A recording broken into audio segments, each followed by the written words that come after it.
Bonjour à toutes et à tous, bienvenue dans Art et Marché, l'émission qui vous ouvre les portes du marché de l'art. La foire d'art contemporain Art Paris s'est tenue au Grand Palais, accueillant quelques 165 galeries pendant 5 jours. Elle vient de fermer ses portes et nous revenons sur cette 28e édition avec Clarisse Hermelin, qui est directrice opérationnelle du cabinet de conseil en gestion artistique Galopin Art Advisory. C'est parti pour Art et Marché. La foire Art Paris vient tout juste de fermer ses portes. Nous allons dresser un bilan de cet événement parisien avec Clarisse Hermelin. Bonjour Clarisse. Bonjour Sybille. Vous êtes directrice opérationnelle du cabinet de conseil en gestion de patrimoine artistique Galopin Art Advisory. Merci d'être avec nous. Tout d'abord, donc vous, bien sûr, on revient de ces 5 jours de foire. Qu'est-ce que vous en avez pensé Premières impressions à chaud? Alors oui, c'est une foire qui s'est très bien passée. Le bilan, il est plutôt positif. Une foire qui confirme son identité, à la fois exigeante, engagée.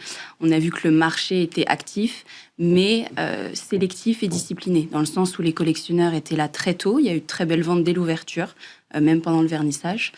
Mais avec des collectionneurs préparés, qui étaient quand même attentifs à la cohérence des prix, à la proposition artistique.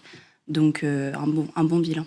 Oui, j'ai l'impression, quand vous parlez d'une foire engagés, que cette année, ils se sont particulièrement positionnés comme une foire, voilà ce que disait Guillaume Piens, de découverte. Je trouve que cette année, on a senti la véritable démarcation par rapport aux foires d'octobre et Art Basel. Je ne sais pas ce que vous en pensez. Complètement. On avait vraiment une identité claire d'une foire qui est une plateforme de lecture de l'écosystème français et européen, mais avec cette ouverture vers l'international des galeries et des artistes. Et puis ce secteur promesse aussi qui met quand même en avant grandement les galeries émergentes, les galeries de moins de 10 ans et les artistes de cette scène aussi ultra contemporaine. Quand vous disiez qu'il y avait eu quelques ventes, etc., est-ce que vous avez fait un tour des galeristes est-ce que vous avez eu vent de ventes intéressantes? Oui, on a vu de très belles ventes, donc comme je le disais, dynamiques dès l'ouverture. Avec une structuration, on va dire, des niveaux de prix et des dynamiques qui étaient distinctes suivant ces niveaux de prix. On a d'abord les œuvres qui étaient entre 1 000 et 30 000 euros, avec vraiment un volume de transactions considérable et une diversité des acheteurs. Donc, au niveau du secteur promesse, justement, des œuvres aussi sur papier, par exemple à la Galerie Dilecta avec l'artiste Alice Gauthier, un photographe chez The Bridge Gallery, Sarfo Emmanuel Anor, aussi très beau photographe. Voilà, on a eu de très belles dynamiques, aussi des œuvres plus ancrées historiquement, à la Galerie Pavec, par exemple, Pauline Pavec, avec l'artiste Madeleine Dinès. Et puis, on a donc ces œuvres au-delà de 30 000 euros, avec des signatures vraiment identifiées. Par exemple, Eva Jospin chez Galeria Continua, qui a été vendue dès l'ouverture. Bilal Hamdad aussi chez Templon. Donc voilà, des dynamiques. Et des échelles de prix qui couvrent un peu... assez large, oui. Assez large. Ça commence à 1 000. On avait même des céramiques à 800 euros chez Edgy, à la Galerie Edgy, avec l'artiste Philippine Dautrep. On avait aussi des œuvres... comme je disais, sur papier, 1 000, 1 500 euros. Et puis, ça pouvait monter jusqu'à 450, 500 000 pour des œuvres d'artistes modernes d'après-guerre. Qu'est-ce que, justement, comme c'est une représentation de la scène française et européenne, est-ce que pour vous, il y avait une tendance de création, une tendance esthétique différente cette année, ou on reste toujours dans ce mouvement qu'on voit, figuratif, etc., des différentes foires des dernières années ? Alors, ça va un peu dans la veine de l'an passé, où il y a ce côté très figuratif, en effet, qui revient. On sort un peu du contemporain très abstrait et conceptuel des dernières années. Mais après, c'est plus au niveau de l'identité des collectionneurs et de la dynamique du marché, qui devient vraiment rigoureux, sélectif. Il y a une lecture, en fait, qui est plus construite. On fait vraiment attention à la position de l'œuvre dans le corpus de l'artiste, à l'artiste dans l'histoire de l'art, à l'ancrage sur le premier, sur le second marché, toutes les questions aussi de due diligence, les rapports d'état, de conformité, etc. De provenance, voilà, etc. Tout ça qui vient contribuer à la valeur de l'œuvre. Donc, c'est-à-dire que vous remarquez que les collectionneurs, en tout cas, qui étaient présents durant la foire, étaient beaucoup plus attentifs, peut-être avaient aussi préparé leur venue. C'est ça, voilà. Il y avait déjà des conversations qui étaient vraiment approfondies entre collectionneurs et galeristes, et les collectionneurs venaient voir à plusieurs reprises l'œuvre. c'était pas des achats instinctifs, Oui. on va dire. Oui, j'ai l'impression que ça, c'est un sentiment qui revient de beaucoup de galeristes aussi à qui je parle, qu'il y a le côté achat compulsif, des achats Oui. plus réfléchis, qui Exactement. durent plus dans le temps, quelles que Tout à soient un peu fait. les foires qu'on voit les dernières années. On veut faire des acquisitions qui vont perdurer et qui vont s'entendre sur la durée, oui. Vous, en tant que conseillère en gestion patrimoniale et statistique, comment est-ce que vous préparez justement ce genre d'événement quand on rentre à Art Paris, comment ça se passe? Voire peut-être que vous préparez ça plusieurs semaines en avance, j'imagine. Oui, on demande bien évidemment les previews pour avoir une vision globale de la foire. Et en fait, on ne vient pas dans cette démarche de juste voir et observer les œuvres. On vient vraiment identifier des opportunités, les hiérarchiser, lire l'écosystème pour en fait sentir de vraies décisions qui vont être cohérentes au niveau patrimonial. Donc on regarde d'une part la qualité des œuvres, c'est quand même le point d'entrée principal. Oui, chose qu'on ne verrait pas forcément du coup avec le preview par exemple. Exactement, oui. Voilà, la qualité aussi visuelle, mais on va regarder aussi la structure du marché qu'il y a derrière l'œuvre. Quelle galerie soutient l'artiste, avec quelle crédibilité? Est-ce que c'est un artiste qui est reconnu au niveau institutionnel? Est-ce qu'il a un second marché? Toutes ces questions en fait qui, encore une fois, sont importantes.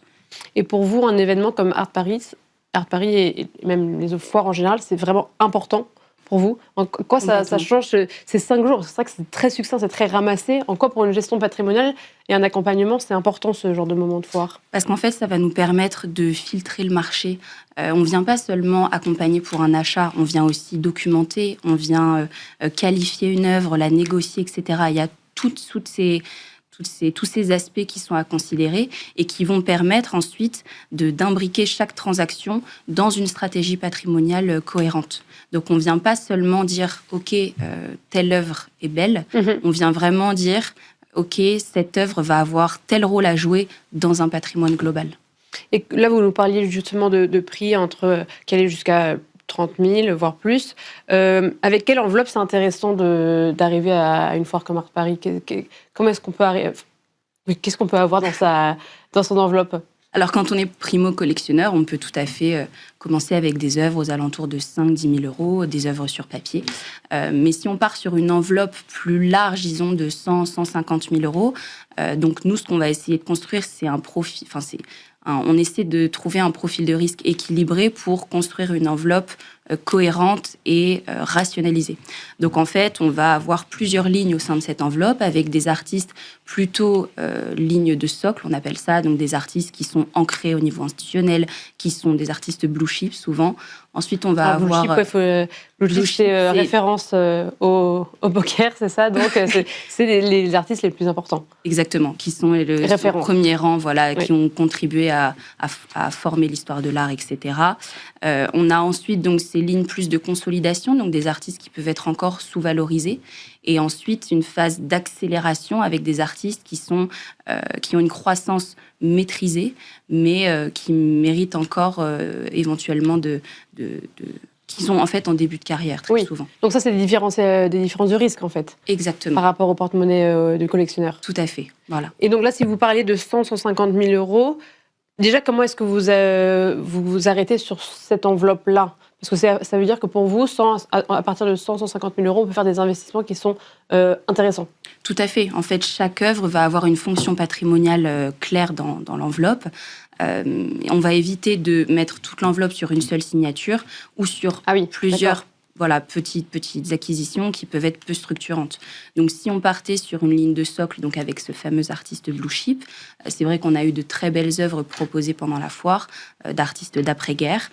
Donc, nous, on a ciblé quelques œuvres, par exemple un Miro à la Galerie Domenech, qui est une galerie de Barcelone, ville de naissance de l'artiste, une petite huile sur toile.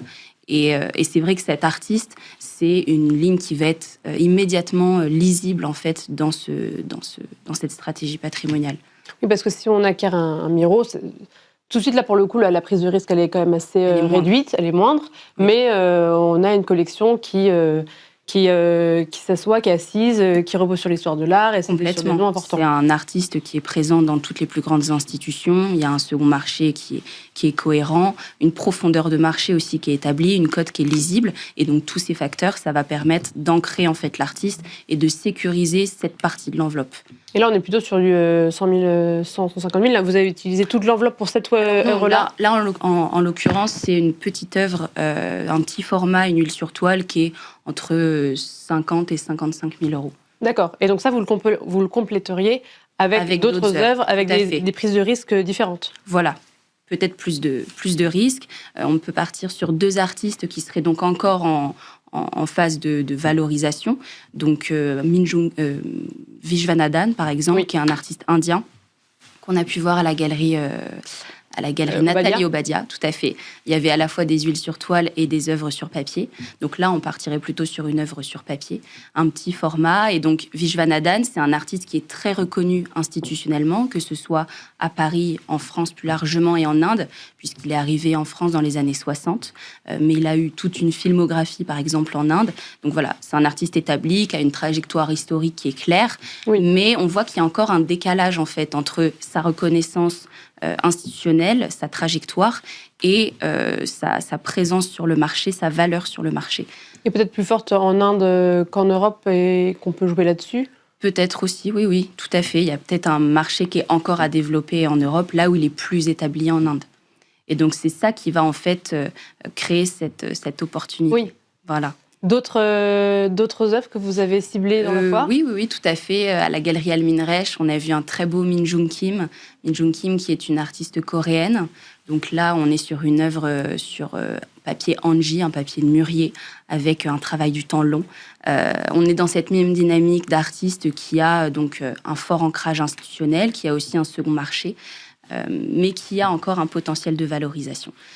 Elle a elle est intégrée en fait dans le calendrier de la galerie Almin Reich, donc elle a un fort ancrage pareil sur le premier marché, une visibilité internationale. Mais voilà, on sent qu'il y a encore, vu que c'est quand même une jeune artiste, elle est dans les années 60, c'est une artiste qui a encore une cote qui peut évoluer. Et ça, c'est pareil à compléter avec une autre œuvre où vous préconisez plutôt ce genre d'achat seul ? Oui, tout à fait. On vient en fait coupler pour avoir ce portefeuille qui va être équilibré et pour limiter le risque. En fait, on va pas. Il faut que la pondération en fait de chaque artiste elle soit claire. Et on peut donc ensuite associer ça avec un artiste encore plus jeune, contemporain. On a vu par exemple ce très beau Bilal Hamdad à la galerie Templon. Bilal Hamdad qui est un artiste franco-algérien. Oui. L'œuvre a été vendue dès l'ouverture de la foire, mais c'est donc une œuvre qui est lisible en fait dans la carrière de l'artiste. Il a eu une très belle exposition au Petit Palais, et en fait ça c'est des marqueurs qui permettent de créer de la valeur et de le placer dans l'histoire de l'art. Et ça, les collectionneurs sont friands. Et aussi de plus en plus conscients qu'il faut regarder tout ça. Exactement, il faut regarder tous ces marqueurs. Merci beaucoup Clarisse Hermelin. Je rappelle que vous êtes directrice opérationnelle du cabinet de conseil en gestion de patrimoine artistique Galopin Art Advisory. Merci de nous avoir donné votre vision d'Art Paris. Et merci à vous tous et tous de nous avoir suivis. C'était Art et Marché.